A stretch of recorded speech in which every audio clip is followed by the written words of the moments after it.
Mr. Alden Richards, abay may inilabas na statement patungkol sa issue with at ngayon, pag-usapan natin ito dahil habang si Mr. Alden Richards ay nag-e-enjoy at nag-enjoy sa kanyang bakasyon, ay patuloy pa rin siyang pinag-uusapan at inuugnay dito po sa issue na lumalabas patungkol kay Miss Catherine Bernardo. Kasi ayon po sa tala ng Abante Tonight, tila nag-ugat ng drama sa isang post ni Alden Richards na nagsasabing nawala ng kaluluwa kay Catherine Bernardo. Ibinagpalagay ng mga netizen, mga mahilig sa chismis na reaksyon nito ng aktor sa mga lumalabas na balitang may koneksyon si Catherine sa isang politiko. Sa kabilang banda, nagkaroon ng comment na tila nagpapahiwatig na carry na mag-isa ni Alden. May punto rito, posibleng sinusubukan niyang ipakita na okay lang kahit wala na si Catherine. Isang pahiwatig na taglay ng katatagan at independence. Sinong may gusto sa ganitong klase ng post, no? So dahil po dyan, ito po ay talaga namang kumuha ng atensyon sa publiko matapos pong kumalat ang mga bali-balita ng pagkikita di umano nitong si Catherine at saka si Mayor Alcala. So sa makabagong panahon kasi, napakadali ring paikutin ang opinyon ng publiko gamit ang simpleng post sa social media na medyo cryptic. Isang pag-iyak sa digital na mundo na wala ng kaluluwa agad, bumabaha ng haka-haka, translated loosely. Parang gustong ipaiwatig ng post na ito na nawala ng mahalagang bahagi sa sarili dahil sa isang tao. Pero sa translation, hindi literal. Kaya paano ba natin pinaniniwalaan ang mga haka-hakang ito? Hindi matatakasan kahit wala pang kumpirmasyon na relasyon ni Alden at Catherine, nagagamit ito para mas lalo silang mapansin. Ang risk, mabilis rin bumagsak ang imahe, lalo na kung hindi ka nakapaghanda ng context. Sa isip na nakikipagsapalaran sa showbiz, may returns sa pamamahala ng konting isisigaw pero delikado dahil baka maputol ang tiwala ng fans. So, sinasabi ng ilan dito na talagang tinanggap na ni Mr. Alden Richards na talagang na siya, alone. Carry na niya mag-isa. Kahit walang basher sa bandang huli, ang post si Alden ay may nakatagong mensahe na empowerment. Binibigyan din niya na kaya niyang mag-stand alone. Kahit maraming pressures, isang magandang leksyon ito sa kabataan. Pakita ang lahat kahit sa gitna ng ingay ng social media. Meron ba siyang intensyong i-crop ang image niya bilang independent at malakas sa public figure? Gamit ito, given na superhero siya sa endorsement at presence sa Kapuso Network, medyo may point ang speculation. Diskarte ba to o personal expression lang? Pareho marahil. So sa panig naman ni Miss Catherine Bernardo, kahit hindi nabanggit sa article, baka nagko-contribute din ito sa paglayo at pagtatakda ng boundaries sa pagitan nila. Kung totoong may personal issues sila, sana rin ay respetuhin ang privacy at huwag idamay ang publiko. Matindi talagang epekto ng ganitong klaseng post. Nagpaparami ng mga hotcakes, memes at tweets, threads, pero paano to nakakatulong kung sinasapol lang ay ang views, clicks at likes, sa kalaunan may epekto sa mental state ng celebrity at ng maging ng mga fans. So ganito katindi at parang sobrang toxic ng social media kasi parang konting kibot lang ni Alden Richards, konting kibot ni Miss Catherine, may mga maipost lang silang nagustuhan lang nila, binibigyan na agad ng meaning, So kahit na hindi naman po magkaaway si Catherine at si Mr. Alden Richards, is a management decision na sila po talaga ay paghiwalayin sa kanila pong pagiging lab team, kasi hindi naman talaga sila lab team, collaboration lang po ng ABS-CBN at ng GMA ang kanilang pagsasama na talaga namang tumatabo sa takilya, kaya talagang pinagsasama sila. And hindi rin naman natin masisisi ang mga fans kasi talagang kumapit tayo dun sa mga statement, lalo na't parehas silang single. Kaya naman huwag natin masyadong stressin yung sarili natin. Kung ano man yung mga ilabas ni Alden Richards sa social media, huwag natin masyadong isipan na ito ay para kay Miss Catherine. May sariling buhay din naman si Mr. Alden Richards. At dahil dyan, narito naman ang ilan sa mga reaksyon at komento ninyo sa social media. Unahin natin si Miss Arnel Sayosa. Paano ba naman dapat sinagot ni Catherine ang mga hindi magandang balita na lumalabas sa kanya? Kaso parang gustong-gusto niya yung mga balita sa kanya.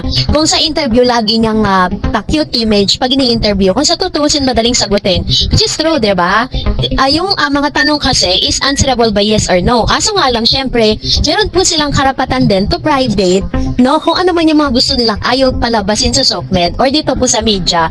Meron din naman po silang tinatawag na privacy, tinatawag. Sabi ni Miss Baby, liberated, she's the right age, she needs to spread her wings, fly freely and be independent. Can you just wish her well? Which is true, diba? Sabi ni Miss Anastasio, Diyos na lang ang nakakaalam sa mga bashers si Catherine. Sana makarma sila sa mga paninira nilang. Hirap ng buhay artista. God bless my idol Catherine Bernardo. Totoo po yan, na kapag ikaw po ay artista, talagang considered ka as a public figure, talagang kahit po yung pinakasikreto mo, ay gusto pa rin kalkalin ng mga publiko, no? Sabi ni Mr. Philip, grabe na ang toxic ng showbiz, magulo at napakarumi na. Sa totoo lang, nadaig pa ng showbiz ang politika maglaro. Ngayon, ang dali-dali na lang mag-edit tapos adagdagan pa ng AI na yan, di ba? Kaya mabilis na lang sila mag-connect-connect ng mga tao gusto nilang siraan. Nakakaawa lang talaga si Queen Cat dahil bukod tangi siya lang talaga ang pinuputakte ng mga taong ito. Grabe na lang talagang inggit nila kay Catherine. Kailan kaya ito matatapos ang kasamaan ng mga taong ito? Hintayin nyo lang ang totoong karma para sa inyong lahat. Yan ay totoong babalik din sa inyo, mga bad people. Actually, kasi si Miss Catherine Bernardo is one of the prominent, isa siya sa pinakakilalang artista, tinitingala ng showbiz. Kaya talagang yung buhay po niya is laging apple of the eye, center of attraction. Kahit na anong iwas niya, diba? Si Miss Catherine kasi parang one-liner yan eh. Kapag tinanong mo siya, dun lang siya sasagot. Pero kung hindi mo siya tatanungin at kakausapin, hindi rin naman siya magsasalita.